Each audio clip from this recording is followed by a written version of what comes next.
guidelines are going to help county governments, our partners, and all those who are involved in this agenda to ensure that they do everything possible so that 2 or 3 years from now, we should not be sitting here talking about jiggers. We can do away with jiggers. The policy is meant to advocate for a creation or provision of a day that is meant to scale up activities for the jigger and the jigger programs in this country. It is also meant to guide clinicians on treatment of jigger investigation in patients. The plane has taken off. And we are on board to a jigger-free nation. We are looking at ways of preventing disability through fighting jiggers.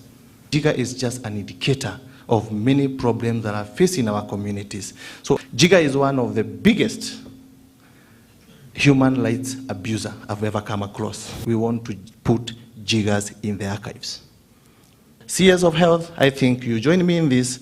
We make sure that we get a space at the National Museums where we can be able, in the next few years, we'll come here and put the jiggers in the archives. We need to give a shorter deadline because 2030, honestly, is too far. Yeah, we should go into the next election without jiggers. Everybody should vote because it's their right. We must end it. And we will put hands together. We must quantify what it is needed to fight it. And we have declared total war on jiggers. We have to individually talk to our governors, and I'm glad that Senate is here, to make sure that they understand that this is a problem we have to deal with. Even the President, His Excellency the President, I know some 3 months ago he called me about jiggers. And he said, you know, Bwana CS, what are you going to do about eradicating, you know, this problem, this menace? And so I was encouraged because we had teams like Ahandi working with us. I told the President we shall work very hard to make sure it's eliminated from our country. We have finally come together to address the plight of the long-suffering jigger victims.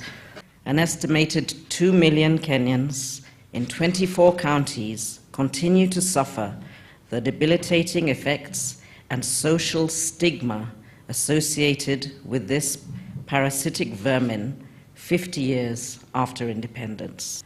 Another 10 million Kenyans are at risk of infestation, implying that the policy we're launching today could not have come at a more opportune time.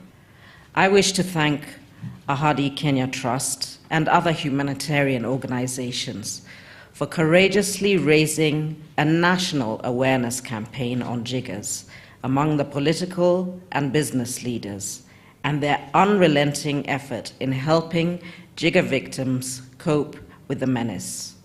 I also laud the Ministry of Health for initiating the idea of an annual Jigger Awareness Day to be marked on the 3rd of March every year. It will be the first Health Awareness Day not initiated by World Health Organization in Kenya. The first steps should obviously be the distribution and dissemination of the guidelines to stakeholders, especially within county governments who are the lead agencies in the implementation of health programs in the country. I wish to declare the national policy guidelines on prevention and control of jigger infestations officially launched.